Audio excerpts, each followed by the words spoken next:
स्वामीनारायण हरे, स्वामीनारायण हरे। वचनामृत श्री गरुड़ा मध्य प्रकरण का 60वां। विक्षेप मिटाना तथा पक्ष रखना।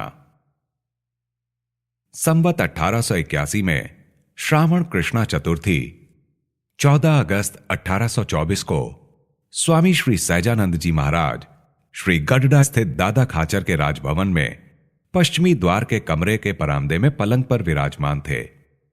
उन्होंने श्वेत पाग बांधी थी, सफेद पिछौरी ओढ़ी थी तथा श्वेत धोती धारण की थी। उनके समक्ष परमहंसों तथा विभिन्न प्रांतों के हरिभक्तों की सभा हो रही थी। उस समय श्रीजी महाराज ने कहा कि प्रश्नोत्तरी प्रारंभ कीजिए। तब मुक्तानंद स्वामी ने प्रश्न किया कि हे महाराज, इस संसार में कितने ही प्रकार के विक्षेप उपस्थित होते हैं। उस विक्षेप के समय भगवान के भक्त को किस प्रकार की समझ रखनी चाहिए ताकि उसके अंतर में सुख बना रहे। तब श्रीजी महाराज बोले कि इसके उत्तर में तो हमें जैसी अनुभूति है वैसा कहते हैं कि अपनी आत्मा इस देह से पृथक रही है।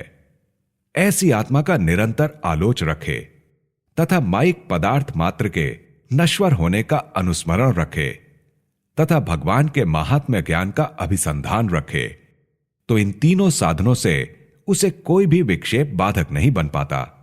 और जब कभी किसी प्रकार के विक्षेप के कारण चित्त की प्रवृत्ति के अनुसार बाह्य रूप से विक्षेप सा दिखाई पड़े, किंतु उस विक्षेप का अपनी चैतन्य रूप आत्मा में कोई दाग नहीं लगता, यह कैसे मालूम होता है? तो नींद के समय बाह्य विक्षेप कभी स्वप्न में दिखाई ही नहीं देता, और जो भी कुछ विक्षेप भीतर प्रवेश कर गया हो वह तो तीनों अवस्थाओं में प्रतीत होता है। इसलिए हम समझते हैं कि यदि विक्षेप का प्रभाव स्वप्न अवस्था तक नहीं पहुंचा तो मान लो कि संसार का विक्षेप चैतन्य अवस्था में किसी भी प्रकार से लागू नहीं हुआ है।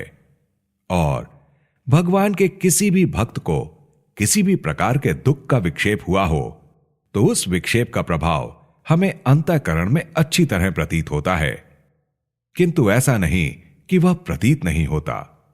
हां, यदि कोई रघुनाथ दास जैसा विमुख पुरुष हो तो उसे भक्त के दुख से दुख नहीं पहुंचता।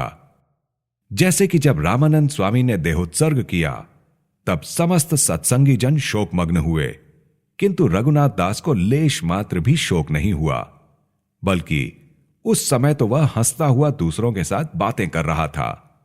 अतः जब भगवान का भक्त विपत्तिग्रस्त हो जाए तो उस समय जो चांडाल और विमुख होगा उसे दुख नहीं होता, परंतु भगवान के भक्त को किसी भी हरि भक्त के दुख से अवश्य ही व्याकुलता होती है।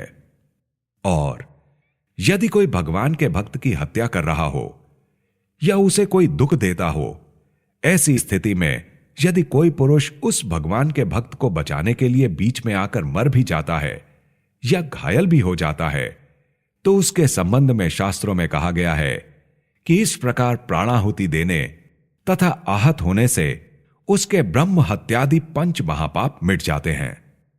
भगवान के भक्त का पक्ष रखने का ऐसा प्रताप है।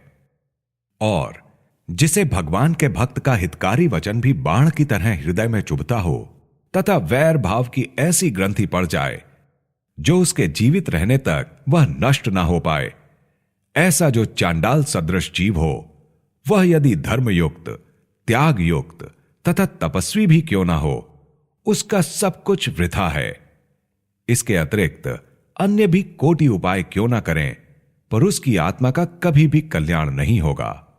और इस संसार में जैसे कोई स्त्री अपने पति तथा अन्य पुरुष के प्रति समान रूप से स्नेह भाव रखती हो तो उसे वैश्या की भांति दुष्ट स्त्री कहा जाता है।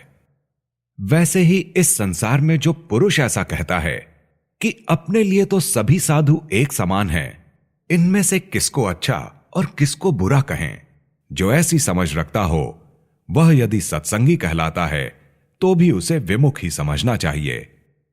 कोई पुरुष ऐसा मानता है कि यदि हम कुछ उल्टा सुल्टा बोलेंगे तो लोग हमें गलत समझेंगे। इस प्रकार यदि कोई मनुष्य अपनी सज्जनता जताने के लिए भगवान या भगवान के भक्त के विरुद्ध किसी के अनुचित वचनों को सुनता रहता है तो सत्संगी कहलाने पर भी उसे विमुख समझना चाहिए। और जिस प्रकार अपने संबंधियों, स्नेहीजनों अथवा माता पिता के प्रति पक्षपात की भावना रहती है, वैसे ही भगवान के भक्त का भी पक्ष दृढ़तापूर्वक रखना चाहिए। और यदि भगवान के भक्त के साथ किसी प्रकार का विक्षेप हो जाए तो जल में लकीर की तरह उसको समाप्त करके उसके साथ पुनः एकताबद्ध हो जाए, किंतु वैर भाव न रखे, वही भगवान का यथार्थ भक्त कहलाता है। इतनी वार्ता करने के पश्चात श्री जी महाराज इस प्रकार बोले कि मैं तो दत्तात्रेय, जड़ भरत, नारद तथा शुक जी के सदृश दयावान हूं। एक समय जब मैं पूर्व देश अर्थात जगन्नाथपुरी में नागा बाबाओं और वैरागियों की जमात के साथ रहा था, तब सभी वैरागियों ने मुझसे कहा कि चौलाई की हरी भाजी तोड़ो। मैंने कहा कि इसमें तो जीव है, उसे हम नहीं तोड़ेंगे। इस पर एक वैरागी ने म्यान से तलवार निकालकर डांट टपट की, फिर भी हमने हरी भाजी नहीं तोड़ी। ऐसा हमारा दयामय स्वभाव है।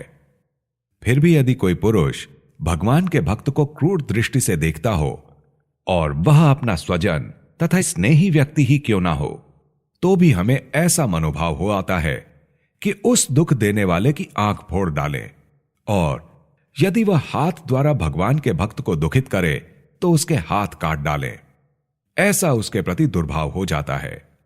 उस समय तो हमें कोई दया भाव नहीं रहता, और जिसके हृदय में भगवान तथा भगवान के भक्त के प्रति इस प्रकार की पक्ष की भावना रहती हो, वही भगवान का पूर्ण भक्त कहलाता है। इति वचनामृतम। इस प्रकार से श्री गडडा मध्य प्रकरण का 60वां वचनामृत पूर्ण हुआ।